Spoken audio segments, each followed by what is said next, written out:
Let me explain something to you. Tell you, Tank don't look at me as coach. I don't even feel right. Y'all hear this sound? But I'm a man at the end of the day. Absolutely. And I'm a hustler. Right. Second foremost. I don't hear Tank as the day. I hear Tank as that little boy. Believe in me, coach. Let me explain. Tell Tank, don't look at me like a coach.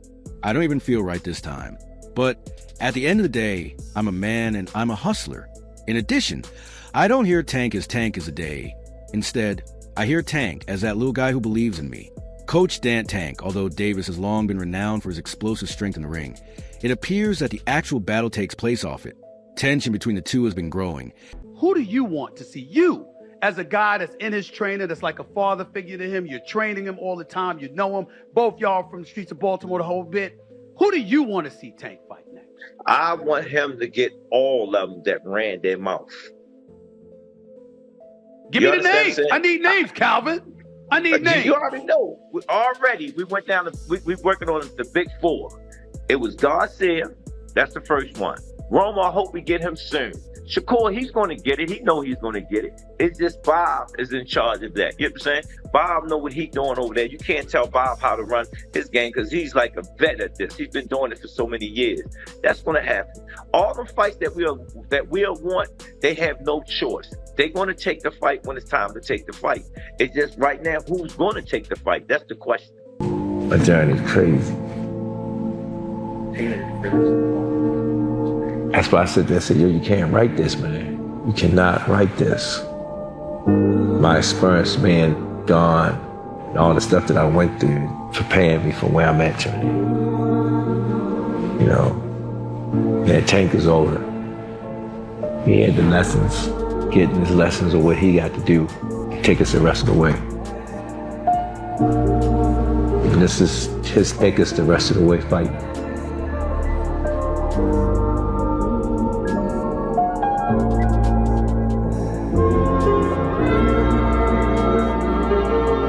And it appears that their relationship is at a breaking point now that his longtime coach Calvin Ford has finally had enough and yelled at him, saying there will be no more respect. Ford's anger has reached a boiling point, shocking the boxing community. Who would he want to see as a guy who's in his trainer?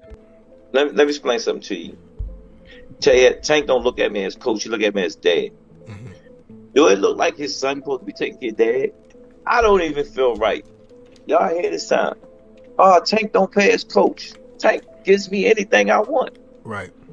But I'm a man at the end of the day. Absolutely. And I'm a hustler. Right. Second foremost, I came from that cloth. You understand? He watched me lose my house, my wife, my family. He watched me do it. It's bigger than boxing. Right. Boxing is just a web. Who's like a father figure to him. You're training him all the time, and you know him both from the streets of Baltimore. Who do you want to see Tank fight next? I want him to get all of them that ran their mouth. I need names, Calvin. You already know that we went down, and we're working on the big four. God said that's the first one, Romo. I hope we get him soon. Shakur, he's going to get it, and he knows he's going to get it. One hand, he came in the corner at the 6th round and said, my hand is hurting. If you look at the tape, I said, man, I don't want to hear that. Fight through it. And he done it. Y'all got to give this young man his props.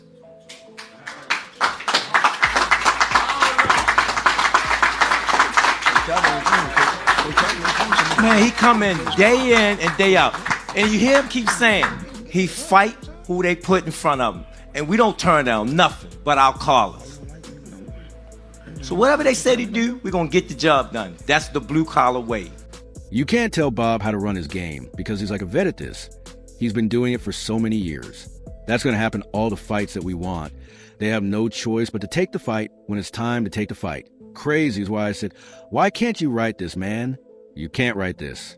My experience has been gone. Tank was the first one in the gym, the last one out the gym. Tank used to sit on the ring like this and watch me train him. How old is he at this point? He was like 7, 8. Okay. A lot of stuff that I was giving my son was giving it to Tank. So it was a perfect fit. Tank was like the family, you know what I'm saying? And he used to sit at the table because I had another kid named Ramon Manning. He liked to play with them guns, you know what I'm saying? And when I lost him, I was hurt because that was my first time losing a fighter that you put so much into. Remember, I said, Tank, my money running out. And he just looked at me and said, believe in me, coach.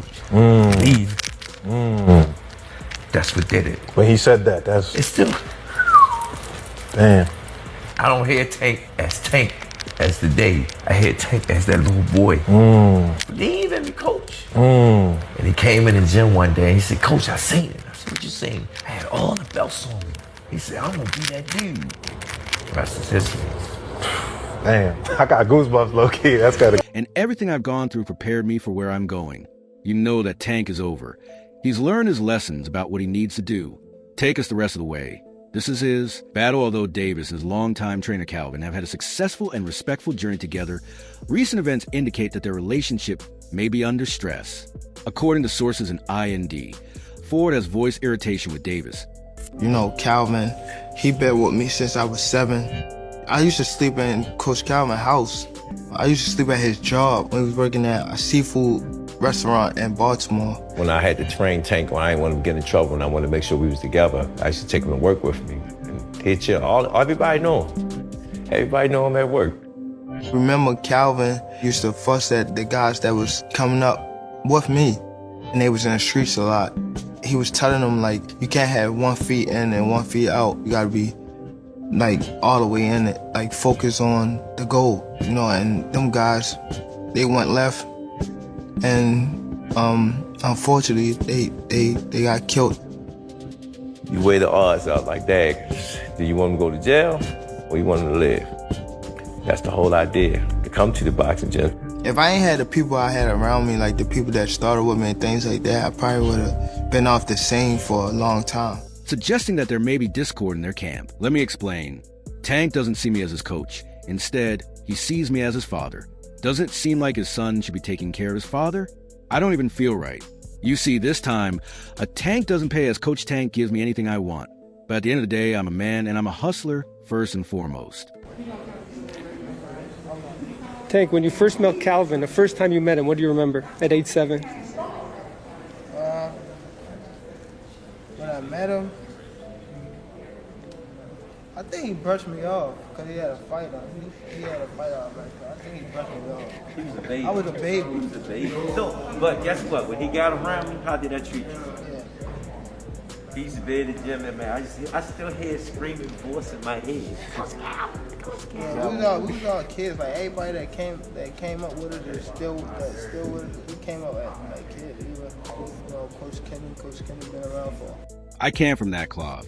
You understand what I mean, though, because he saw me lose my house, my wife, and my family. Davis's transformation from a young prospect to a world champion was made possible in large part by Calvin Ford, a well-known figure in Baltimore's boxing community. Their relationship goes beyond that of a trainer-fighter. Dynamic, with Ford acting as a father figure and mentor to Davis. This relationship has been a pillar of Davis's career, offering support and direction both inside. So he's been detained, he's been arrested, and he's been in jail ever since. And you hear his partner, longtime partner, training partner, and his assistant trainer, Coach Kenny Ellis, and his fighters, you know, they keep saying free Coach Calvin, so on and so forth. If you don't know the backstory and the history of Coach Calvin Ford, you look at the show The Wire, and he's one of the characters on The Wire. And beyond the ring, he said, "My hand hurts," as he entered the corner during the 6th round. "If you look at the tape, I don't want to hear that fight through it," he said. "You guys need to get this young man his applause. Props man. He comes every day and you hear him say that he fights who they put in front of them. And we don't turn down anything." I ain't even want to ask you that question on camera. What? I'm talking about family at this point. Because you pulled up with just somebody else. You didn't even pull up with your team you pulled up with. We ain't see Calvin. Yeah. Calvin was there. Okay. Calvin was there. Okay. I think he came a little late though. I spoke to him. Y'all good? Yeah. All right, because I just seen Calvin too. But that's another thing. Calvin is someone that he's like, when I ain't had no pops, Calvin was the person that you feel me stepped in them shoes. So no matter if he's not my coach, anything like that, he's always gonna be in my life. And that's why I said I would have asked that question off camera because I already know. Yeah, so I ain't, but you already cleared it. But our call us, so whatever they say, they don't even get the job done. That's the blue collar way.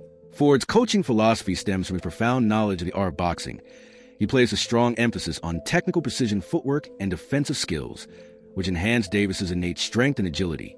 Their partnership was the ideal fusion of unadulterated talent and strategic mastery. That little break in between you guys not being, was there like kind of like a family fondness where it's No, like, he came to see me. Dad, slow down, I'm worrying about you because, boom, he knows that I spend time with my amateurs. You know me, both of y'all know me very well. Yeah. Don't I spend time with my amateurs? Yeah. All the time. That's my peace. And he know when I go spend time with my peace, I'm going through things. You know what I'm saying? When he was there, at least I know where he was at. Because it was something that we didn't do. It was something that we normally do. Y'all with me? And it was good for us, to tell you the truth, because when I stepped back in the head biggest game and I haven't been there, it brought back so much memories. When we first started off, and him seeing all us working together, he was happy.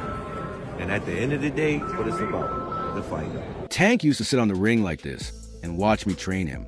He was the first person in the gym and the last person to leave.